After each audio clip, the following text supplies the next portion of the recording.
Causative verb, causative verb क्या क्या होता है?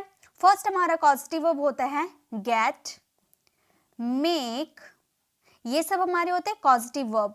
हेल्प, लेट, स्टार्ट, स्टॉप और कीप, ये सब जो हमारे होते हैं ये सारे होते हैं कॉजेटिव वर्ब, जिसमें से मैक और गेट का यूज करते हैं जब हम कोई काम किसी से करवाते हैं, यानी कि करवाने के सेंस में हम मेक और गेट का यूज करते हैं। हेल्प का यूज करते हैं मदद करना, सहायता करने के सेंस में हम यूज करते हैं हेल्प का, ये भी हमारे पॉजिटिव वर्ब होते हैं। लेट का यूज करते हैं कोई काम करने दो या करने देता है, ऐसा वाला सेंटेंस आते हैं तो लेट का यूज करते हैं। स्टार्ट का यूज करते हैं कोई काम शुरू करने दो, कोई काम शुरू करने दो, उसके सेंस में हम स्टार्ट का यूज करते हैं। स्टॉप का यूज करते हैं कोई काम बंद करने के सेंस में, पढ़ना बंद करो, लिखना बंद करो, तो वहां पर स्टॉप का यूज करेंगे पॉजिटिव वर्ब के रूप में। और कीप का यूज करते हैं कोई काम करते रहो के सेंस में, लिखते रहो, पढ़ते रहो, सुनते रहो, सेंटेंसेस बनाते रहो, तो ये सारे हमारे होते हैं पॉजिटिव वर्ब, जो कि आज के इस वीडियो में हम सीखने वाली है। सारे पॉजिटिव वर्ब आज के इस वीडियो में सीखने वाले हैं। और मैं आपको सबसे पहले ये बता दूं, ये सारे पॉजिटिव वर्ब का यूज आप अपने सारे टेंसेस, जितने भी आपके 12 टेंसेस होते हैं, 12 टेंसेस और 12 मॉडल्स, ये सभी के साथ आप इसका यूज कर सकते हो। एग्जाम्पल के थ्रू मैं अब हर सेंटेंसेस आपको बताऊंगी, टेंसेस में इसका यूज कैसे किया जाता है, मॉडल्स में इसका यूज कैसे किया जाता है, सभी स्ट्रक्चर के थ्रू बहुत ही इजी वे में मैं समझाऊंगी। तो आपको पूरे ध्यान से समझना है कि मैं किस तरह से सेंटेंसेस को बना रही हूँ किसी से कोई काम करवाने के सेंस में। इसका स्ट्रक्चर क्या हो जाएगा? सबसे पहले हम सब्जेक्ट यूज करेंगे। देखिए स्ट्रक्चर अगर आपको माइंड में फिट नहीं रहेंगे तो आप कोई सा भी सेंटेंस नहीं बना पाओगे। तो सब्जेक्ट यूज करेंगे, उसके बाद आपके हेल्पिंग वर्ब आएंगे, उसके बाद आपको यहाँ पर ऑब्जेक्टिव केस, ऑब्जेक्टिव केस जैसे आई का मी हो जाता है, यू का यू हो जाता है, ही का हिम हो जाता है, सी का हर हो जाता है, वो हमारे ऑब्जेक्टिव केस होते हैं। उसके बाद हम इसमें लगाएंगे वर्ब की फर्स्ट फॉर्म, उसके बाद जो आपके अदर वर्ड्स बच जाते हैं वो आप उतार सकते हो। तो यहाँ पे जो आपने हेल्पिंग वर्ब यूज किया ना, ये आपका टेंसेस के अकॉर्डिंग, मॉडल्स के अकॉर्डिंग चेंज हो जाएगा। अगर आप मॉडल्स की बात करोगे तो यहाँ मॉडल्स लग जाएंगे, हेल्पिंग वर्ब्स की बात करोगे तो यहाँ हेल्पिंग वर्ब लग जाएंगे। ओके, जैसे मैं तुम्हें पढ़ाती हूँ, ये हमारा टेंसेस का सेंटेंस है, तो सबसे पहले हम लोगों ने सब्जेक्ट आई लगा दिया, उसके बाद हमारा हेल्पिंग वर्ब। पढ़ाती हूँ प्रेजेंट सिंपल में कोई हेल्पिंग वर्ब नहीं होते हैं, वर्ब का फर्स्ट फॉर्म लगता है, इसलिए मेक का यूज किए हैं एज अ वर्ब के रूप में। उसके बाद ऑब्जेक्टिव केस, और ये जो टीच है ना आपका, ये वर्ब का फर्स्ट फॉर्म ही हमेशा रहेगा, ये आपका कभी चेंज नहीं होगा।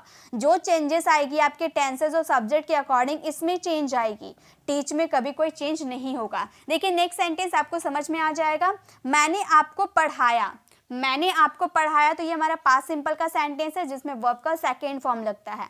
तो हम बोलेंगे आई मेड यू टीच, तो यहाँ आपने मेक का सेकेंड फॉर्म मेड बना दिया है, बट यहाँ पर टीच को आप चेंज नहीं कर सकते, ये वर्ब का फर्स्ट फॉर्म ही रहेगा। ठीक है, नेक्स्ट है मैं आपको पढ़ाऊंगी, हमारा फ्यूचर का सेंटेंस है, तो हम बोलेंगे I will make you teach, future है इसलिए हम मेक का यूज कर दिए, I will make you teach. इस तरह से आप बहुत सारे सेंटेंस बना सकते हो जिसमें आप किसी से कोई काम करवाएंगे, ऐसा वाला सेंटेंस आएगा, मतलब करवाने के सेंस में। अब आपका एक सेंटेंस है, आप सेंटेंसेस को ध्यान से सुनिए। मैं आपसे इंग्लिश बुलवाती हूँ, इस सेंटेंसेस को आप फ्रेम कीजिएगा। ठीक है, चलिए नेक्स्ट सेंटेंस देखें। अब हम बात करेंगे गेट का।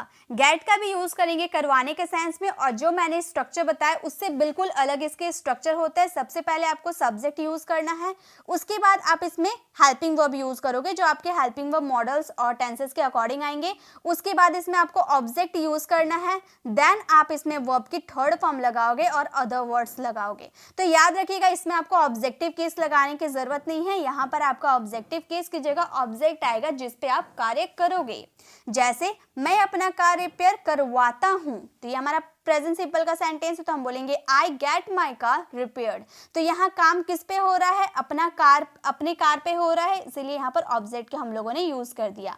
I get my car repaired, verb की थर्ड फॉर्म। इसमें भी आपको वर्ब की थर्ड फॉर्म में कोई चेंज नहीं करना है, जो भी चेंज होगा गेट में होगा। सेकेंड सेंटेंस देखिए, मैंने अपना कार रिपेयर करवाया, तो यहाँ पे करवाया पास्ट सिंपल, तो वर्ब का सेकेंड फॉर्म, गेट का सेकेंड फॉर्म गॉट यूज होगा, ना कि रिपेयर को चेंज करेंगे। ठीक है, रिपेयर वर्ब की थर्ड फॉर्म का थर्ड फॉर्म ही रहेगा। तो I got my car repaired, मैंने अपना कार रिपेयर करवाया। मैं अपना कार रिपेयर करवाऊंगी। I will get my car repaired. I will get my car repaired, मैं अपना कार रिपेयर करवाऊंगी।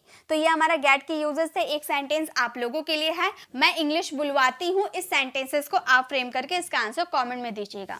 चलिए, मेक सीख लिए, गेट सीख लिए, अब नेक्स्ट हम कॉजेटिव वर्ब में चलते हैं। अब हमारा लेट का यूज करते हैं जब कोई काम करने दो या करने देता है के सेंस में आएगा। जैसे मैं आपको लिखने दे सकता हूं, तो इसके भी सिंपल सेंटेंस बनेंगे। सब्जेक्ट रहेगा, हेल्पिंग वर्ब आपके मॉडल टेंसेस आएंगे, उसके बाद इसमें आपको लेट का यूज करना होगा, उसके बाद ऑब्जेक्टिव केस, उसके बाद वर्ब की फर्स्ट फॉर्म आएगी, उसके बाद आपके अदर वर्ड्स आएंगे, वो उतार देंगे। जैसे मैं आपको लिखने दे सकता हूं, तो यहाँ हम मॉडल्स की बात करें, कैन का यूज कर रहे हैं, एबिलिटी बता रहे हैं, तो हम बोलेंगे I can let you right. I can let you right, मैं आपको लिखने दे सकता हूँ। मैं आपको लिखने दे सकता था, अब पास्ट की बात करें तो कैन का कुड हो जाएगा, I could late you right. यहाँ भी अगर आप यहाँ पर पास्ट सिंपल की बात करते तो लेट चेंज होता, राइट चेंज नहीं होता। ठीक है, जो भी चेंजेस होते हैं इसमें होंगे, पॉजिटिव वर्ब में होंगे। मैं आपको लिखने दे सकूंगा, तो हम बोलेंगे I will be able to let you write. अगर आपको मॉडल्स टेंसेस की नॉलेज होगी तो आप कोई सा भी सेंटेंसेस को इजीली बना सकते हो। बस आपको पॉजिटिव वर्ब याद रखने होंगे कि किसका मतलब क्या होता है। एक सेंटेंस आप फ्रेम कीजिएगा, मैंने उसे लिखने दिया। इस सेंटेंसेस को आप फ्रेम कीजिएगा। चलिए आगे देखें। अब है हमारे स्टार्ट। स्टार्ट का मतलब होता है कोई काम शुरू करना। स्टार्ट का मतलब होता है कोई काम शुरू करना। शुरू करना, इसका स्ट्रक्चर क्या होगा? सबसे पहले आप सब्जेक्ट यूज कीजिएगा, देन आप हेल्पिंग वर्ब यूज कीजिएगा, उसके बाद आपको स्टार्ट का यूज करना है, देन आपके वर्ब के फोर्थ फॉर्म आएंगे, उसके बाद अदर वर्ड्स आपको यूज करना है। और याद रखिएगा, जहां भी आप स्टार्ट का यूज कर रहे हो तो उसके बाद आने वाला वर्ब हमेशा वर्ब का फोर्थ फॉर्म रहेगा, ये कभी चेंज नहीं होगा। ठीक है, और यहाँ भी आपका स्टार्ट आपके टेंसेस मॉडल्स के अकॉर्डिंग चेंज हो जाएंगे और हेल्पिंग वर्ब आपके टेंसेस और मॉडल्स के अकॉर्डिंग लगेंगे। मैंने पढ़ना शुरू कर दिया, आई हैव स्टार्टेड स्टडीइंग। मैंने पढ़ना शुरू कर दिया था। अब यहाँ पे कर दिया, हम प्रेजेंट परफेक्ट की बात कर रहे थे तो हैज हैव के बाद वर्ब की थर्ड फॉर्म लगाए और उसके बाद हमें वर्ब की फोर्थ फॉर्म लगाना ही था तो हम लोगों ने लगा दिया। यहाँ हम पास्ट परफेक्ट की बात करें तो हैड का यूज किए वर्ब की थर्ड फॉर्म के साथ और वर्ब का फोर्थ फॉर्म हम लोगों ने लगा दिया। I had started studying. मैंने पढ़ना शुरू कर दिया होगा, फ्यूचर की बात करें future perfect, I will have started studying. अब एक सेंटेंस आप बताइएगा कि मैंने अभ्यास करना शुरू कर दिया। इस सेंटेंसेस को आप फ्रेम कीजिएगा। चलिए आगे देखें। अब है हमारे स्टॉप। स्टॉप का मतलब होता है कोई काम बंद कर देना। ठीक है, कोई काम बंद कर देना। इसके भी सेम स्ट्रक्चर्स बनेंगे। सबसे पहले सब्जेक्ट लगाइएगा, हेल्पिंग वर्ब लगाइएगा, उसमें आपको स्टॉप लगाने हैं, फिर इसमें हेल्पिंग वर्ब, इसमें भी वर्ब का फोर्थ फॉर्म आएगा, उसके बाद अदर वर्ड्स आएंगे। तो आप याद रखिएगा, स्टार्ट और स्टॉप के बाद आने वाला वर्ब हमेशा वर्ब का फोर्थ फॉर्म रहेगा। जैसे आपको यहाँ आना बंद कर देना चाहिए, बंद करने की बात करें और चाहिए यानी कि शुड का यूज करेंगे तो हम बोलेंगे you should stop coming here. तो यहाँ पे कमिंग जो यूज हुआ है ये आपका स्टॉप के बाद वर्ब का फोर्थ फॉर्म यूज हुआ है। ठीक है, मैंने पढ़ना बंद कर दिया है, I have stopped studying. Stopped क्यों यूज हुआ है? क्योंकि हैज हैव के बाद वर्ब का थर्ड फॉर्म लगता है ना प्रेजेंट परफेक्ट में, और स्टॉप के बाद वर्ब का फोर्थ फॉर्म लगता है। तो आई हैव स्टॉप्ड स्टडीइंग।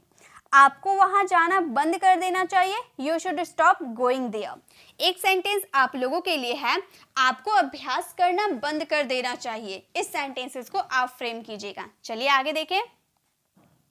अब है हमारे कीप।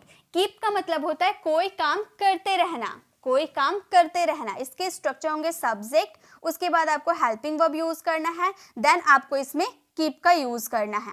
और कीप के बाद भी आने वाले वर्ब हमेशा वर्ब के फोर्थ फॉर्म रहते हैं और ऑब्जेक्ट। तो आपको गांठ बांध लेनी है कि स्टार्ट, स्टॉप और कीप, उसके बाद आने वाला वर्ब हमेशा वर्ब का फोर्थ फॉर्म रहता है। ओके, जैसे आपको पढ़ाई करते रहना चाहिए, करते रहना चाहिए। ठीक है, और चाहिए यानी कि शुड का यूज करेंगे, you should keep studying. Keep के बाद आने वाला वर्ब हमेशा वर्ब का फोर्थ फॉर्म रहता है और शुड के बाद आने वाला वर्ब हमेशा वर्ब का फर्स्ट फॉर्म रहता है। तो कीप आपका वर्ब का फर्स्ट फॉर्म है और स्टडीइंग आपका वर्ब का फोर्थ फॉर्म है। आपको हमेशा कुछ ना कुछ करते रहना चाहिए, you should always keep doing something. You should always keep doing something. आपको अभ्यास करते रहना चाहिए, यू शुड कीप प्रैक्टिसिंग। आपको वीडियोस देखते रहना चाहिए। इस सेंटेंसेस को आप फ्रेम कीजिएगा और इसका आंसर कमेंट में जरूर दीजिएगा।